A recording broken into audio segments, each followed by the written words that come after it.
முக்கிய செய்தி: பாமக தலைவர் என தன்னை அறிவிக்கும் வரை மாம்பழ சின்னத்தை முடக்கி வைக்க கோரி ராமதாஸ் தொடர்ந்த வழக்கில் தற்போது உத்தரவு ஒன்று பிறப்பிக்கப்பட்டிருக்கிறது. அதில் நாளைக்குள் பதில் மனு தாக்கல் செய்ய அன்புமணிக்கு சென்னை உரிமையியல் நீதிமன்றம் உத்தரவை பிறப்பித்திருக்கிறது. மாம்பழ சின்னத்தை முடக்க வேண்டும் என ராமதாஸ் வழக்கு தொடர்ந்திருந்தார். இந்த வழக்கு விசாரணையின் போது பதில் மனு தாக்கல் செய்ய அன்புமணிக்கு நீதிமன்றம் தரப்பில் ஆணையானது பிறப்பிக்கப்பட்டிருக்கிறது.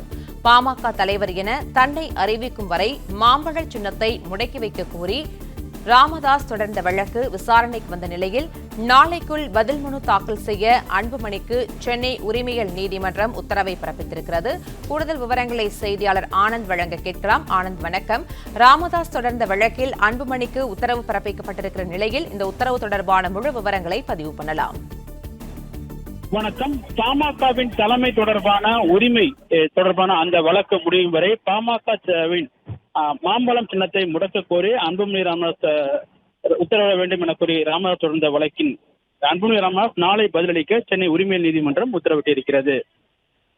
பாமகவின் தலைவராக அன்புமணியை அங்கீகரித்து தேர்தல் ஆணையம் பிறப்பித்த உத்தரவை ரத்து செய்தவும், நிறுவனர் ராமதாஸை தலைவராகவும் அவரை நியமிக்கும் நிர்வாகிகளை அங்கீகரிக்கவும் தேர்தல் ஆணையத்திற்கு உத்தரவிட வேண்டும் என கோரி ராமதாஸ் தரப்பில் சென்னை உரிமையியல் நீதிமன்றத்தில் வழக்கு தாக்கல் செய்யப்பட்டிருக்கிறது.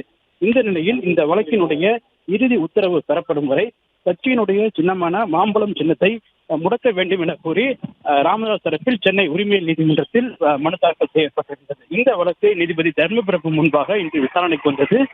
இந்த வழக்கில் அன்புமணி ராமதாஸ் தரப்பில் பதில் மனு தாக்கல் செய்ய அவகாசம் கோரப்பட்டது.